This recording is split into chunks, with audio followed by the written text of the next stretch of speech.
Hello, everyone, and welcome to Fingerbones, a game by David Szymanski, who, as you might know, also created Iron Lung. That sensitivity is still too high. I have tried doing this a few times and I goofed up, so I'm going to just do a quick little run through of the game and talk a little about it. You're in a seemingly abandoned house. This is kind of a psychological horror walking simulator. There's not really any horror, really, other than like the creepy things that you read and the creepy atmosphere. But let's start with the worst note. When I was 15 years old, I lost my virginity. I shook uncontrollably the entire time. I felt that same primal excitement yesterday night in the cellar. Great start. what? How lovely. It's my weekend to get Katie, but I'm really not in the mood. I distracted her with TV and came here to read. I couldn't interest myself in reading, so I tried to write. I couldn't write anything more than the usual handful of disconnected thoughts and theories. Medication didn't help, and divorce certainly didn't help, because I am not depressed. I am enlightened. This is a result of 2 decades of scientific education and philosophical pondering. This is the price of knowledge. So, the guy that owns this house is unwell, let's say. He has a daughter and he has an estranged wife, and that's pretty much all we learn about him, other than he has some interesting hobbies. Pop morality is too reliant on emotions, not reliant enough on rational thought. If morality must be determined, and I maintain that it is a farce, it should not be determined by feeling. Feelings are nebulous, subjective, and changeable. Rather, it should be determined by thinking. The actions of a natural creature are natural and thus moral, unless a concrete scientific reason can be given to prove them as immoral. This, to me, sounds like justification. And it very much is. You'll come to learn. I don't know why I'd use my daughter's name as a door lock code in my survival bunker, but whatever keeps her happy, I suppose. She's like her mother, a delicate, fragile version of her mother. Damn her. A little resentment for poor Katie. That's unfortunate. And we'll notice over here that there's a generator, and we can press that button and turn the generator on. We'll also notice that there's a locked door, and we'll notice that there is an exit. Don't press that, because I did that the first time I recorded this, and I just left the game and I forgot that that was a thing that happened. So, we can unlock this door with Katie now. And then we can go to the basement. Not creepy at all. Oh, it's already started. God damn it, you can hear Katie like whimpering or something at times, and it is absolutely the worst part of this game. It's finally happened. The whole world is a chaos of thunder and screams. When the ashes settle, we will all be wild animals again. I'm ecstatic beyond words. I haven't been able to reach Lynn for several days, and she's probably dead for all I know or care. But Katie was here when it started, and I have no idea what to do with her. Most of the town is dead. Katie and I only survived because we ran to the bunker. Perhaps this is what I've needed. Freedom from all the irrational rules and inane social values. Just pure, beautiful survival. Again.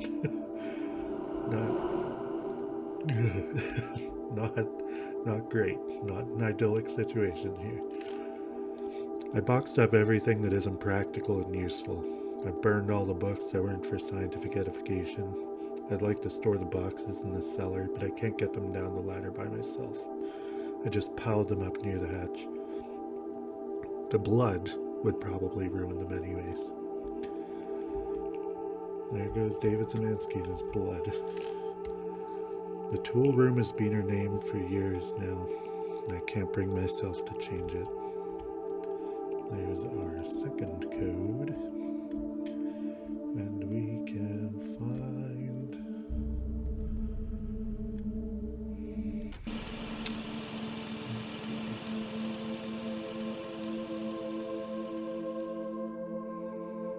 This is like a slow walking simulator, like it's... Okay. It's slow even for a walking simulator, which is the one kind of complaint I have about this game, is you kind of have to keep backtracking. But then every time you come down these stairs, you're worried that there's going to be a little girl just standing there, or a little girl to scream at you or something. It's good. Okay, there's a note over here. I changed the storage rune code to something I can easily remember. And then Y. The rest of the word is missing. Now, I got stuck on this because I'm stupid. I'll show you in a second what it is. There are things I've wanted to do for years, desires I've kept locked in the back of my consciousness. It's been nearly a year since I've seen a woman. Now I realize there's no practical reason to keep those desires locked up anymore. Yeah. Gross. She remembered Father's Day and drew me a picture. Stop! Stop! I don't understand her. She's just like her mother. She wants to waste time drawing pictures and we're barely able to find enough food to survive. I turned her crayons into candles. We need more candles in case the generator goes out again. And it helps break up the monotony. I yearn for the excitement of those first weeks. Okay, so NNY, and we have Lynn. NNYL is Lynn backwards, which for some reason like was so far beyond me that I had so much trouble figuring that out. So NNYL, boop, and then we're headed back down. Don't worry, Katie, I'm coming to save you or murder you. I don't know what the hell is happening.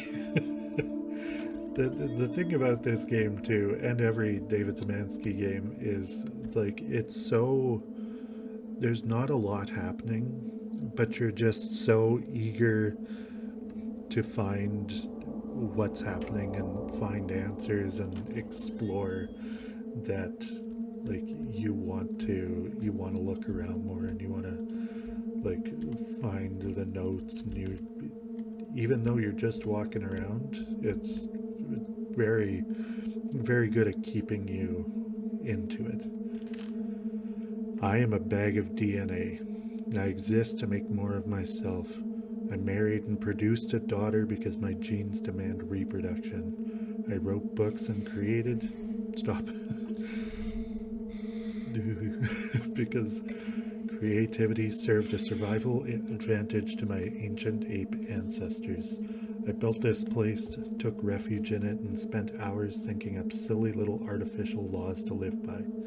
Because my forefathers built cities and societies to allow time and peace to reproduce and to protect their genes. Dreams, loves, opinions, desires, beauty, innocence, figments of our collective primordial imagination.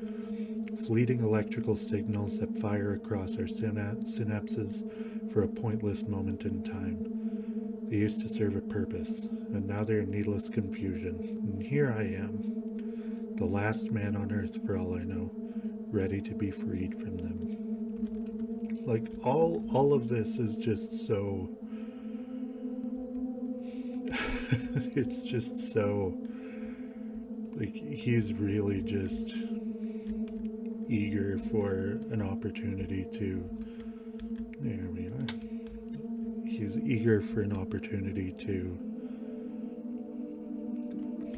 live away from society or do what he wants, live without laws, which is, I think, more common than we think, but also, like, that's kind of a mental illness thing where some people don't have the desire to participate in society. Oh no. And there's our titular Fingerbones. The cellar is freedom. Great. Okay. Can I take those? God. I believe there's another button I need to press, but I don't remember where it is.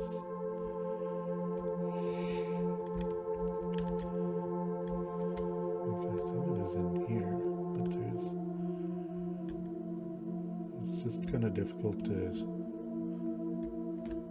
see with like the blinding light of the heavens here.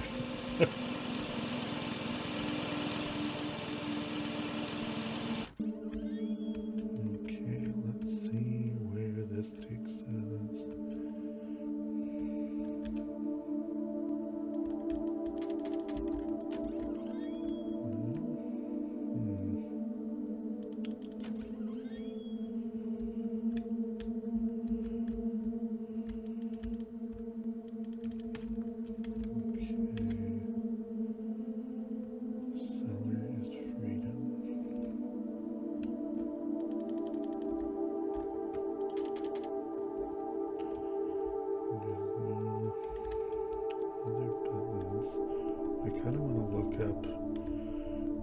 This other button is, just so I don't make this video like 5 minutes. Stop, Katie.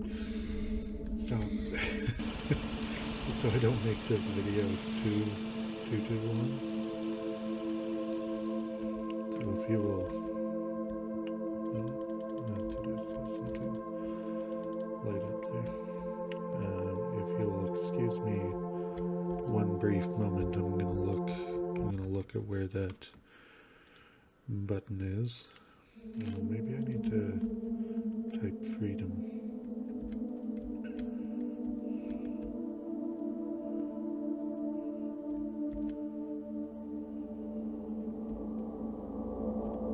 Yeah.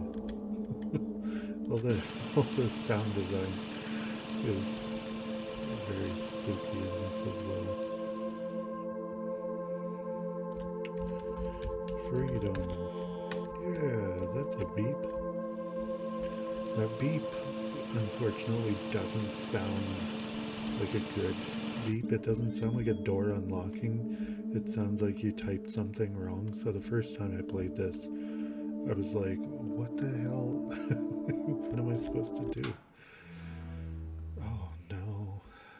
Okay, so... Oh, God. Oh, I hate that. There's only enough food for one, so she's going to die anyway. And I'm free now. Freedom.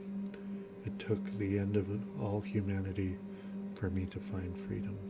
And my flashlight is dying. And... Okay. She finally died last night. I don't know whether from starvation, dehydration, or blood loss.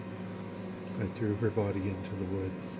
Her fingers, my anti-religious artifacts, my testaments to moral and intellectual freedom, are locked in the safe upstairs. I am content in the knowledge that I haven't done anything wrong. Yeah, there's the justification. The father didn't know why he'd come back after all these years, starving and tired, He just wanted to see the cellar one last time. With one last flicker, the flashlight died and he was left in the pitch dark. He sat down on the cold floor and closed his eyes. He could still hear her even now. It was peaceful here in the cellar. It was free here in the cellar. And there's Fingerbones. I hope you enjoyed that. This was just kind of a short test recording. I'm going to be playing a PS4, PS5 game coming up soon, so I just wanted to make sure everything works. And I hope you enjoyed that. Go play Fingerbones yourself if you want. I think it might be free on Steam, but either way, it's a great experience. Very spooky, very gross. Have a great day.